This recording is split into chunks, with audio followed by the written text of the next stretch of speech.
Bien, continuando con la serie Católicos con Doctrina en su episodio número 30, hoy vamos a ver el numeral 120, un único numeral que nos va a introducir un poquito en el tema de dónde viene esto del Antiguo y Nuevo Testamento y el porqué de aquellos libros que fueron seleccionados por la Madre Iglesia Católica para considerarlos libros inspirados, libros canónicos, libros que a diferencia de otros, los que se llaman libros apócrifos, son considerados como, bueno, libros históricos no se puede negar que en ellos puede haber algo de verdad, pero al haber algunas inconsistencias, sobre todo de aspectos que quizás menciona uno de estos textos que no mencionen los demás o que sean muy contrarios al comportamiento de Jesús desde el punto de vista de lo que él fue y representó para su tiempo y lo que representa para nosotros,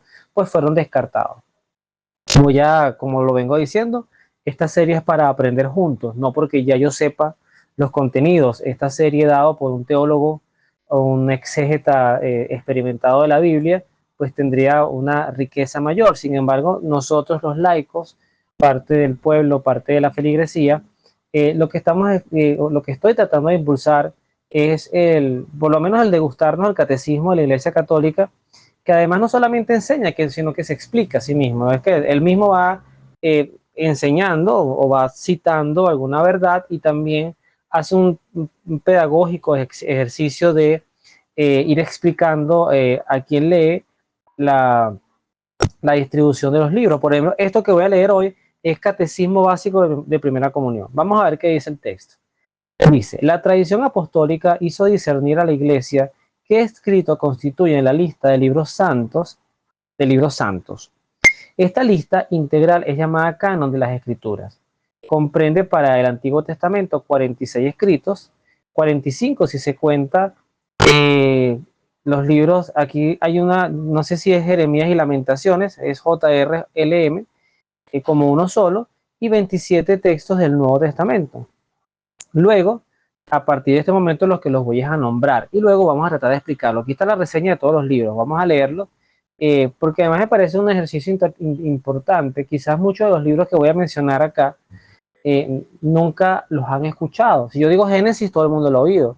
Si digo Éxodo, todo el mundo lo ha oído. Pero si yo, por ejemplo, digo un libro que se llame Abdías, capaz es primera vez que lo escuchas. Y bueno, qué bueno, porque también si en algún momento llegas a escuchar algún texto de Abdías, pues sabrás que es un libro inspirado y está dentro del canon.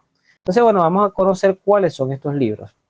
El Génesis, el Éxodo, el Levítico, Número, Deuteronomio, Josué, Jueces, Ruth, los dos libros de Samuel, los dos libros de Reyes, los dos libros de Crónicas, Esdras y Nehemías, Tobías, Judith, Esther, los dos libros de Macabeos, Job, los Salmos, los Proverbios, el Eclesiastés, el Cantar de los Cantares, la Sabiduría, el Eclesiástico, Isaías, Jeremías, las Lamentaciones, Baruch, Ezequiel, Daniel, Oseas, Joel, Amós, Abdías, Jonás, Miqueas, Nahum, Abacut, Sofonías, Ageo, Zacarías, Malaquías, y todos estos que acabo de mencionar serían los 46 del Antiguo Testamento. Los del Nuevo Testamento son Evangelios de Mateo, Marcos, Lucas y Juan, los Hechos de los Apóstoles, las cartas de Pablo a los Romanos, la primera y segunda carta a los Corintios, a los Gálatas, a los Efesios, a los Filipenses, a los Colosenses, la primera y segunda carta a los Tesalonicenses, la primera y la segunda carta a Timoteo, a Tito, a Filemón, la carta a los Hebreos, la carta a Santiago, la primera y segunda carta de Pedro, las tres cartas de Juan, la carta de Judas y el Apocalipsis en el Nuevo, todos estos para el Nuevo Testamento. Quizás solamente aclarar que el Judas que está mencionado acá no es Judas Iscariote, sería Judas Tadeo, uno puede llamar el Judas bueno, para justamente recoger los textos, los 70 que mencionaba aquí en los 73 libros que tiene nuestra Biblia católica. Diferenciación importantísima porque, por ejemplo, una Biblia protestante tiene 66 libros, no incluye libros como, por ejemplo, los libros de los Macabeos 1 y 2. Ahora, más allá de esto, alguien pudiera preguntarse. De hecho, esta pregunta me lo hacían, por ejemplo, cuando yo daba clases de educación en la fe en bachillerato, cuarto, quinto año, o inclusive un poquito más abajo, en la formación, había estudiantes que decían, pero ¿quién nos dice a nosotros que esos libros que están ahí realmente son? Es una pregunta sarcástica, a veces un poco dura, pero es válida. Yo creo que tampoco debemos cuestionar que los jóvenes cuestionen, porque de los cuestionamientos es que se formó nuestra fe, que hay gente que no sabe esto, pero por ejemplo, mucho de la Suma Teológica de Santo Tomás de Aquino, en todos esos artículos y contraponer verdades o hacer una pregunta, y esa pregunta primero buscar la vía de la negación. ¿Existe Dios? Vamos primero a probar que no existe. Si no logramos probar que no existe, vamos entonces a la otra tesis, que es que sí existe. Entonces, ¿cómo sería la existencia de ese Dios? Mucho de esto fue el ejercicio del pensamiento que desarrolló la doctrina de nuestra fe católica. Y eso también parte de la doctrina o del canon de los escritos de la palabra de Dios. Esto no es poca cosa porque lo que hoy tomamos nosotros como esa cantidad de libros, esos 73 libros que tomamos, y decimos desde el principio al fin, desde el Génesis hasta el Apocalipsis, que todo lo que en ella contiene es palabra de Dios, pues estamos diciendo literalmente que lo que Dios permitió que estuviese escrito ahí está bajo su voluntad. Y eso no es poca cosa, esa es la médula del núcleo de nuestra fe. De ahí nacen muchas cosas. Inclusive en los evangelios vemos a un Cristo que se revela palabra viva. No olvidemos lo que mismo Juan, el prólogo del evangelio de Juan comienza diciendo, en el principio era la palabra y la palabra estaba con Dios y la palabra era Dios. Entonces, en Cristo se hace verdad todo el Antiguo Testamento y a partir de él, pues nace la iglesia y con ello todo el Nuevo Testamento. Había una herejía que antiguo, en tiempos antiguos, que se llamó el marcionismo, que quería hacer una separación importante al decir que prácticamente todo el Antiguo Testamento había quedado descartado con el Nuevo Testamento. De hecho, justamente, producto de que yo conocí que esa herejía existía, es que nace la serie, el espíritu de la serie que tenemos en el canal de YouTube, Abrazando Nuestra Fe, como esta, otras, que se llama A la Luz de su Palabra.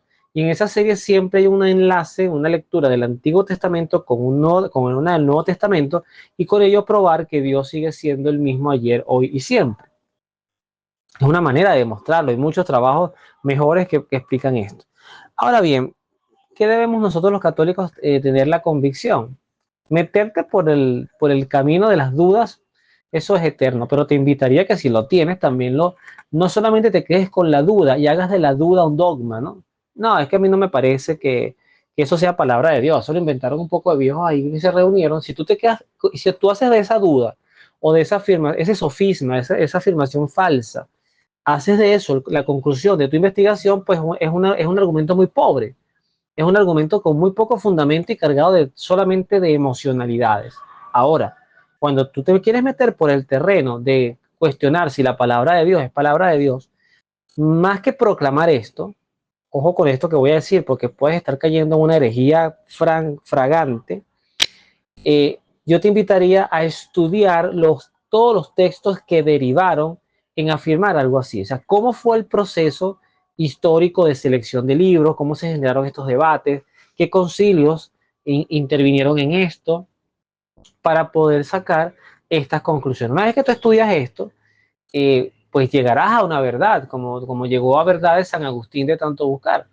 Llegarás a las conclusiones que tengas que llegar. Ahora, el resto, que quizás no somos tan aplicados en el estudio, pues como fundamento principal y estable para nuestra emocionalidad espiritual, pues algo que tiene que darnos tranquilidad y que debemos defender es que toda la Biblia es palabra de Dios y de ella emanan muchos fundamentos de nuestros sacramentos, y no todos.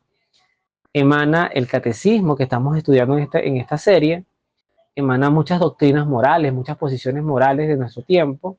Y por eso la recomendación es estar siempre apegados estudiosamente, pero además con mucha claridad, a estos conocimientos. Porque si no tienes estos conocimientos claros, cualquier, inclusive religioso, religiosa, laico, catequista, que te diga cualquier cosa, te lo vas a tragar. Y si suena bonito y si se acopla a lo que tú querías oír, más. Pero la palabra de Dios no está diseñada para eso. La palabra de Dios está diseñada para proclamar la palabra de Dios, proclamar verdades y transformar vidas.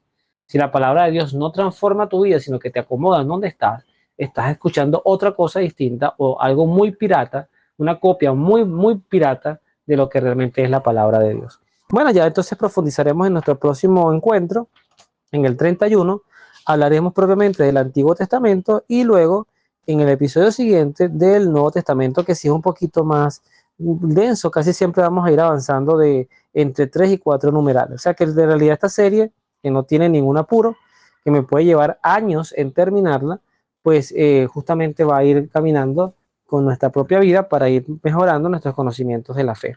Bueno, que Dios los bendiga, nos vemos en la oración.